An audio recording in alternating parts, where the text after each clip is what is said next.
কাহিনীর আরম্ভণীতে একটি পরিবারকে দেখতে পাই যারা ক্রিসমাসের ছুটি মানানোর জন্য একটি ক্রোকোডাইল পার্কে আসে। আর ওদের মধ্যে দুজন হাজব্যান্ড ওয়াইফ থাকে। হাজব্যান্ড অ্যাডাম আর ওয়াইফ গ্রেস। আর গ্রেসের ছোট বোন লি থাকে। আর ওরা পুরো দিন ক্রোকোডাইল পার্কে ঘুরে দেখে, যেখানে বড় বড় ক্রোকোডাইলগুলোকে পাশের নদী থেকে আনা হয়েছিল। আর এই নদী এখানে কয়েক কিলোমিটার জুড়ে অবস্থান করছিল। আর নদীটি অনেকগুলো গাছপালায় ভরা ছিল। আর রাত্রে ওরা হোটেলে বসে পরের দিন মাছ ধরার প্ল্যান বানিয়েছিল।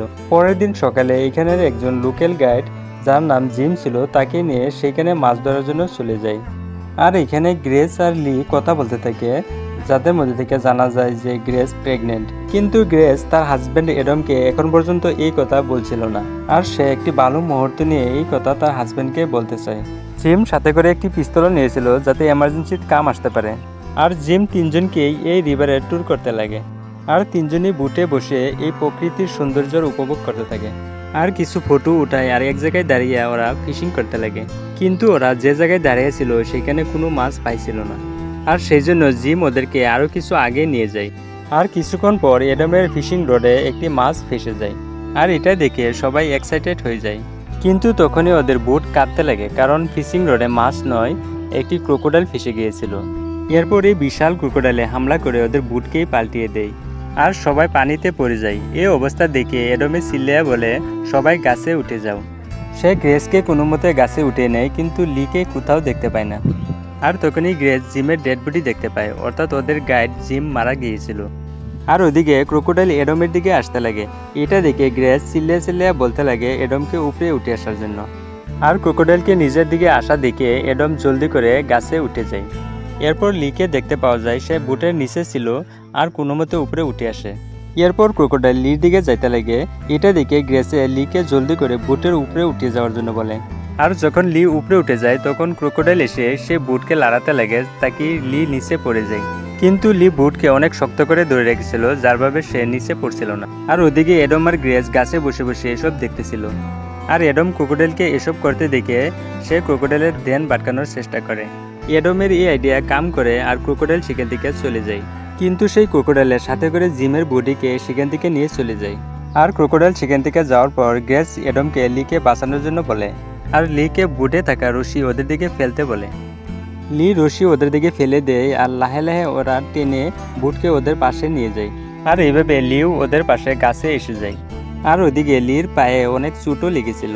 আর তিনজনেই বসে চিন্তা করতে লাগে যে আগে কি করবে। গ্রেস বলে, আমাদেরকে এখানে থাকাটাই ঠিক হবে, হয়তো জিমকে খুঁজে ওদের টিমের কেউ এখানে আসবে। আর তখন ওরা এখানে বসে অপেক্ষা করতে লাগে, কিন্তু কয়েক ঘন্টা পরও এখানে কেউ আসে না। আর এর মধ্যেই সেই ক্রোকোডাইল আরেকটি রাউন্ড মারে, অর্থাৎ সেই ক্রোকোডাইল এখন পর্যন্ত ওদের পিছাওয়া করতেছিল।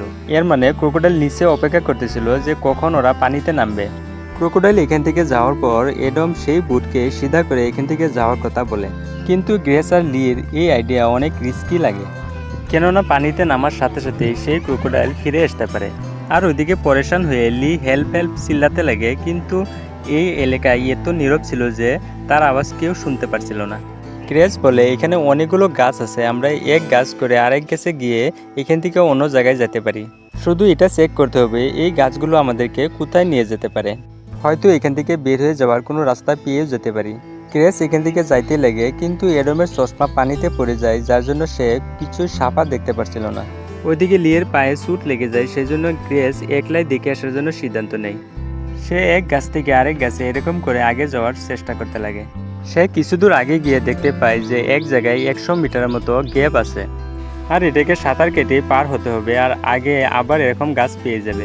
সে ভাবতেছিল এই 100 মিটার পার হওয়ার সময় ক্রোকোডাইলে হামলা করতে পারে, সেই জন্য গ্রেস ঘুরে এসে যায়। এরপর সে এসব কথা এডম আর লিকে বলে। ওদের পাশে আর কোনো উপায় ছিল না, সেই জন্য এডম আবার সেই বুটকে সিধা করার কথা বলে। এইবার সে ওদেরকে মানিয়ে ফেলে আর সে পানিতে নেমে পড়ে। সে সাঁতার কেটে বুটের পাশে চলে যায় আর বুটকে সিধা করার জন্য চেষ্টা করতে লাগে। আর সে বুটকে সিধাও করে ফেলে। আর তখন পর্যন্ত তো সব কিছু ঠিকই ছিল, কিন্তু তখনই সেই ক্রোকোডাইল পানির নিচ থেকে এডমের উপরে হামলা করে দেয় আর তাকে টেনে পানির নিচে নিয়ে চলে যায়। আর এটা দেখে গ্রেস আর লি চিল্লাতে লাগে, কিন্তু এডম তো চলে গিয়েছিল।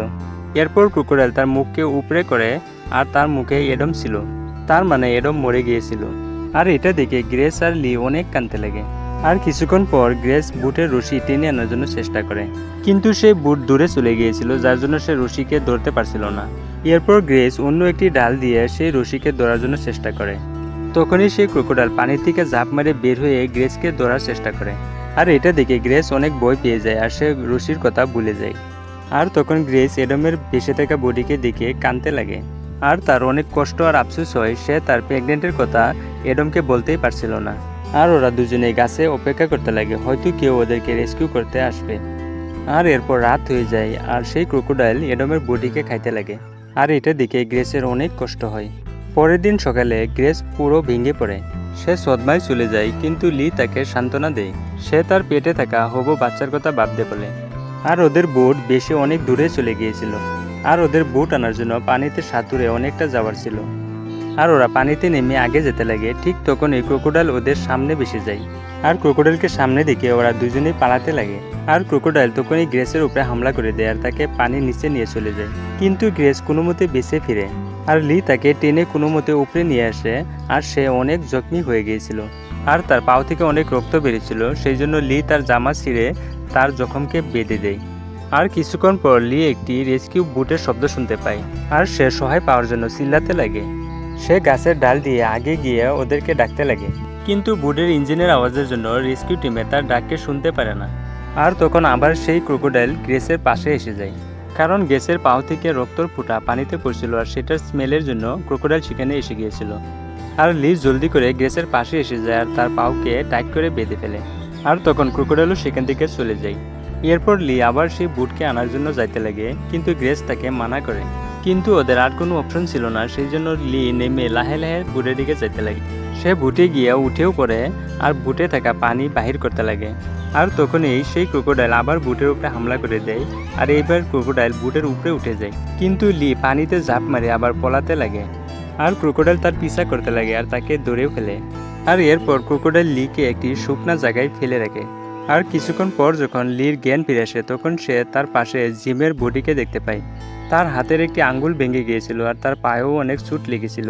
আর সে জিমের পকেট থেকে সেই পিস্তল বের করে নেয়, যেটা জিম সেফটির জন্য নিয়েছিল। আর সে জিমের একটি হাত নিয়ে সেই ক্রোকোডাইলকে তার দিকে ডাকছিল। আর তখন সেই ক্রোকোডাইল এখানে এসে যায় আর লিকে হামলা করার আগেই সে পানিতে ঝাঁপ মেরে দেয়, কিন্তু আগে গিয়ে সেই ক্রোকোডাইল লিকে ধরে ফেলে। আর তখন লিও তাকে গুলি চালাতে সক্ষম হয়। এর সাথে সাথে সেই ক্রোকোডাইলও এখানে মারা যায়। এরপর লি গ্রেসের পাশে আসে, আর যেখানে অনেক রক্ত বের হয়ে যাওয়ার জন্য গ্রেসেরও মৃত্যু হয়ে যায়। আর এটা দেখে লি কাঁদতে লাগে। আর এরপর লি গ্রেসের বডিকে বুডে করে এখান থেকে নিয়ে যেতে লাগে। আর এর সাথে সাথে এই কাহিনীর এখানেই শেষ হয়ে যায়। তো গাইস, ভিডিওটি দেখে ভালো লাগলে লাইক করবেন, আর এরকম ভিডিও সবার আগে পাওয়ার জন্য চ্যানেলটিকে সাবস্ক্রাইব করে বেল আইকনটিকে চাপ দিয়ে দিবেন।